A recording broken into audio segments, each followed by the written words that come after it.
Atlanta, one time when Prabhupada came to Atlanta, it was in 1975. I think he arrived in February, just before March, the end of February. Prabhupada arrived he was just on his tour went to Mexico City, to Caracas, and as he said, to Miami, and then he went to Atlanta. And Atlanta, everyone converged at that time. The library party, the Radha Damodar, and everyone was coming from all over America to see Prabhupada in Atlanta. They were just installing Gaurnitais. And Prabhupada came and he said, I visited all those places, and now I visited Atlanta, and I could see this temple is the best. And Jai Prabhupada. And of course he said that everywhere he went. So Prabhupada would encourage everyone, but then he started speaking. He was standing in front of the Gaurnitai deities, which are very beautiful there. And he'd be looking at the deities, and he'd look at the deities like not as we would look at the deities, because he would see Gaurnitai, and we would, we obviously weren't pure enough to see. So he'd be looking at the deities and said, these two lords, Parama Karuna, very, very merciful. Yeah, Lord Chaitanya, Lord Nityananda, Gaurnitai. And he's even more merciful than Lord Krishna. And Krishna is very merciful, but Lord Chaitanya, he is so merciful. And then Prabhupada went into ecstasy, and he choked up, and so please serve him very much, very nicely, thank you. And from that minute, anyone who was in the presence, it wasn't as if Prabhupada was seeing Gaurnitai. It wasn't like, these are deities there, and we're worshiping, we're trying, and we understand they're non-different. Prabhupada was seeing Gaurnitai, and he was so appreciative of the mercy of Lord Chaitanya that he went in ecstasy, and all of the disciples there at that time was, just stunned by the emotion Prabhupada felt for the Supreme Lord. When we went to India, we did Pandal programs, the Cross Maidan that Radhanath Swami was talking about, and often we would do programs like that. And inevitably someone would come in a Sahajya mood and come usually up front and start chanting and dancing with us and start exhibiting symptoms of ecstasy, crying or falling on the ground. And on a number of occasions, Prabhupada would see, I remember at Cross Maidan, as a matter of fact, an elder, thin man with a shaved head came up and started dancing and doing his brand of ecstasy. And Prabhupada leaned over and told one of the devotees, go throw a bucket of water on him, because he saw that it was just a show. And he really encouraged not putting on a show about devotional service. I remember actually when I first joined the temple in Los Angeles, there was a brother there, tall brahmachari, who would go into crying ecstasy every time we'd have a kirtan. At the end, when the prayers were being said, he would be on the floor weeping and crying for Krishna.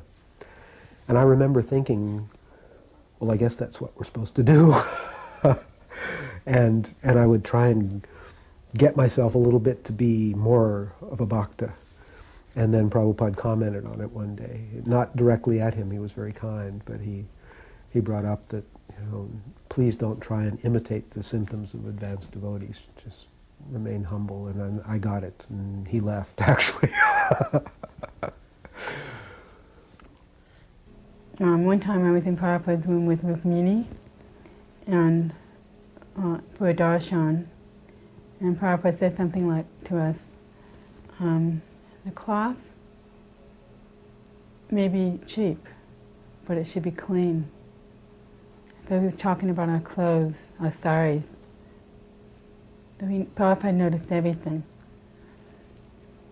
Coming from a Southern California raw food background, I asked him at one point, when I first moved into the temple, I just surrendered and ate prasad. Then I got to be with Prabhupada, so I had a kitchen that I could do what I wanted. So I wanted to make sure that I was not going against what Prabhupada would want me to do. And I was eating salads and fruits and simple food. And so one day I decided I should ask him about it and make sure it was okay. So I asked him about raw diet as opposed to taking prasad. He said, actually, raw diet is the best diet for Krishna consciousness. He said, it's simple, it keeps your body healthy and clear. He said, we don't tell the masses about it because most people can't follow it, and we don't want them to get distracted from Krishna. He said, but if you can do it, it's the best diet for your Krishna consciousness. And also, one of the things that I had to give up when I moved into the temple was yoga practice. I did hatha yoga practice. And everybody told me that is not our yoga. Our yoga is bhakti yoga. Hatha yoga is included in that, and you don't really need to do it. Just dance and kirtan. So I was stubborn about that for a while too. And when I moved in the temple, there was just no place to do it and no time. Then when I got to be with Prabhupada, I started doing it again. I would go in the early morning, mid-morning, before doing his cooking in the backyard and do some yoga asanas. And another thing was I wanted to make sure it was okay. So I had been doing it for 2 or 3 days. And I decided I'm going to ask Prabhupada if this is okay. So, as it would be, he brought it up before I did. I cooked his lunch, and I had full intent to ask him about it that day. And when I brought his plate in, he said, I see you're doing yoga exercises in the yard. I said, yes, sir, I actually was going to ask you about that.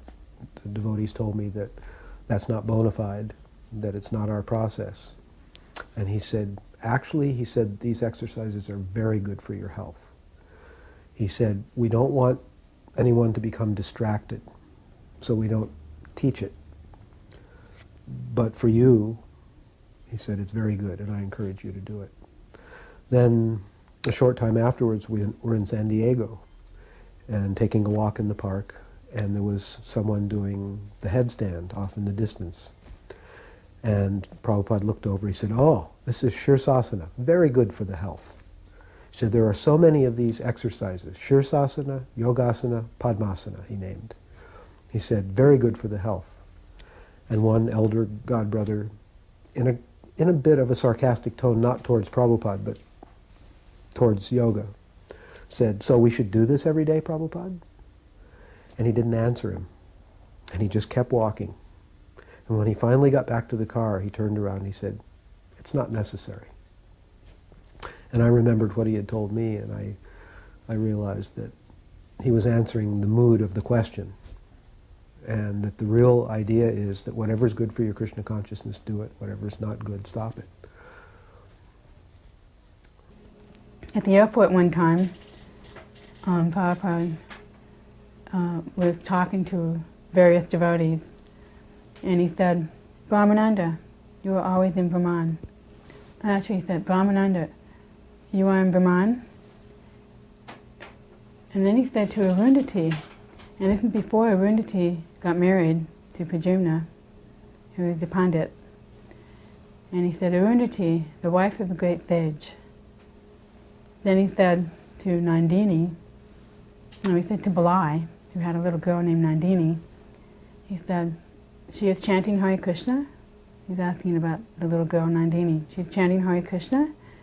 And Balai said no. And Prabhupada said, oh, she is sucking Hare Krishna.